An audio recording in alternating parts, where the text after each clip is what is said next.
Bonjour, piste verte aujourd'hui à Grainville-sur-Odon. Nous sommes à une quinzaine de kilomètres à l'ouest de Caen.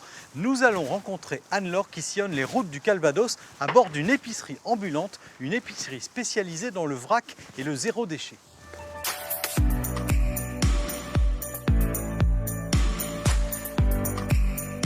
Anne-Laure nous a donné rendez-vous sur ce petit marché du vendredi.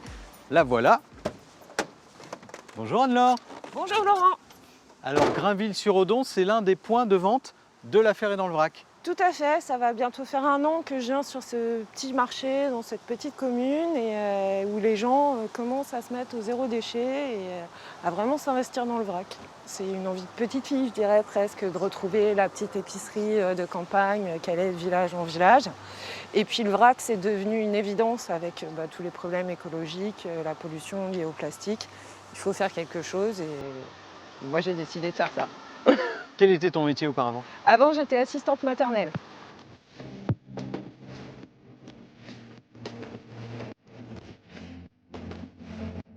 Qu'est-ce qu'on va trouver dans cette épicerie ambulante? Alors, vous allez trouver tout ce qu'il y a besoin dans une maison pour faire à manger, du petit-déj à l'apéro, je dirais. C'est-à-dire qu'on va trouver des farines locales, des huiles locales, parce que j'essaye de travailler au maximum avec les producteurs locaux. Des céréales pour le petit déjeuner, du thé, il y a des légumineuses, aussi en local parce qu'en Normandie on a la chance d'en avoir pas mal, du riz, des pâtes. Je trouve ça très bien dans une petite commune comme celle-ci qu'on puisse avoir quelques commerçants ambulants, c'est très très bien je trouve. Et des produits en vrac sans emballage. Sans emballage, voilà. Et vous voyez, j'ai oublié de ramener des boîtes en plus.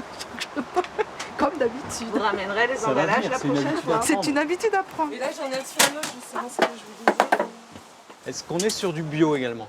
Alors, dans l'épicerie sèche, c'est 100% bio. Voilà. Ça c'est un choix. C'est un choix.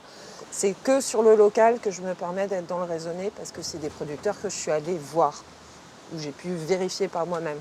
Dès que je pars sur des choses exotiques comme la noix de cajou, qui est quelque chose que tout le monde connaît et que tout le monde apprécie, là forcément c'était du bio et de l'équitable parce qu'il faut à la fois que ça soit bon pour l'environnement et pour les gens.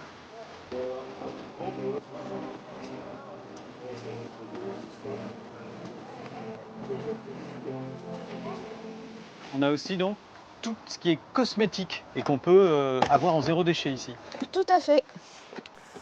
Alors, il y a du dentifrice, des savons que j'achète en grande barre comme ça Ah oui. et qu'on va couper à la demande du client selon ses besoins. Alors là oui, Voilà. on n'a pas d'emballage là. Non, on a vraiment zéro emballage. Donc une petite productrice locale qui nous fait ça voilà, à la demande. Même tous mes produits en fait sont en emballage consigné qui sont re-remplis. Et sur certains produits comme les dentifrices solides, une fois que vous l'avez fini, je vous en remets un dans la boîte. Il faut s'habituer à l'aspect très différent des l'aspect produits par rapport à ce qu'on connaît. Tout à fait. Et puis à l'utilisation aussi, puisque la plupart des gens ont connu le shampoing en bouteille. Se dire que je vais prendre un morceau dur pour me laver les cheveux, c'est pas toujours simple en fait.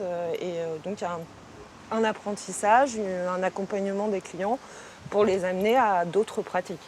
Mais généralement, quand ils se rendent compte au bout d'un petit mois que dans la salle de bain, il n'y a plus une bouteille plastique qui traîne et qui récupère tout l'espace de leur salle de bain, ça marche vite.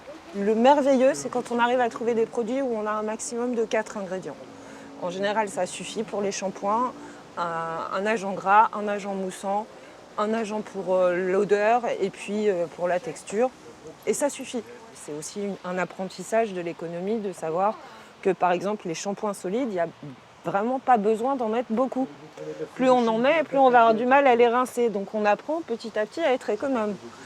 Pour avoir un bon résultat, il faut en mettre très peu. Donc le morceau de shampoing comme ça, il va durer dans une famille normale à peu près 6 mois. Ah oui, donc il coûte combien? Et un shampoing, là on est à 8 €.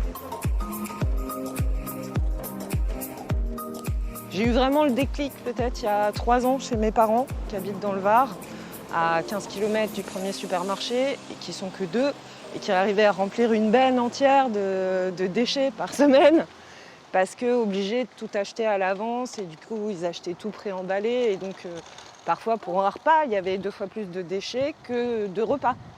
Et là, je me suis dit, mais c'est pas possible, il faut vraiment faire quelque chose pour aider les gens comme eux à changer leur façon de consommer pour produire moins de déchets.